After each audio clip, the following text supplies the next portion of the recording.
From the beginning, God revealed himself to man. But what is man's response to this revelation, or what is our response? Man's response is a response of faith. And sacred scripture calls this obedience to the faith. Obedience of faith is quite broad. Can you give examples of this? Yes, the sacred scripture is very rich in the witnesses to the faith. We have Abraham, who is the model of such obedience. We all know the story of Abraham. He believed God, he was strong in faith, and became the father of all who believe.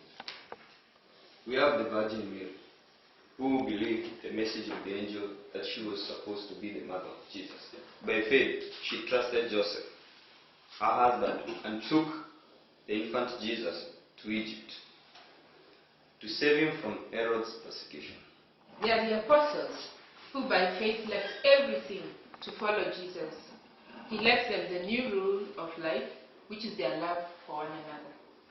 By faith, the disciples formed the first community, gathered around the celebration of the Eucharist, and putting their things in common to help their other members in need.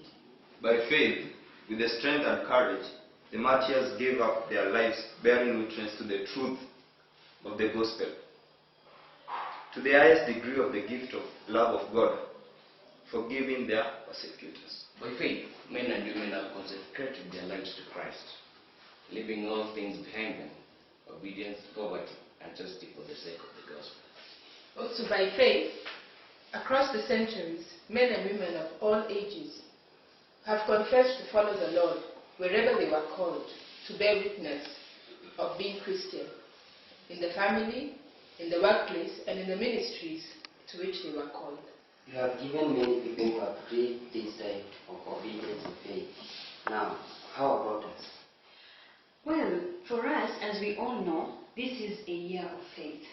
The year of faith, we are celebrating not just the faith we are living ourselves, but the faith that was already lived by our ancestors in faith from the very beginning, as you heard each one of us speaking and stressing on faith.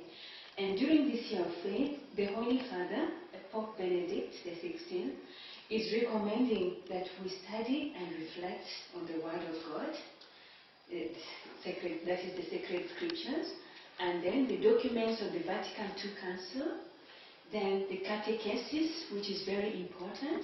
Then there is also a small encyclical called The Door of Faith, which is written very simply and will help us to deepen that aspect of faith. And we are called not just to stop there, but to be witnesses of this faith, to keep passing this faith to the other generations that come after us, not only by word, but by our actions.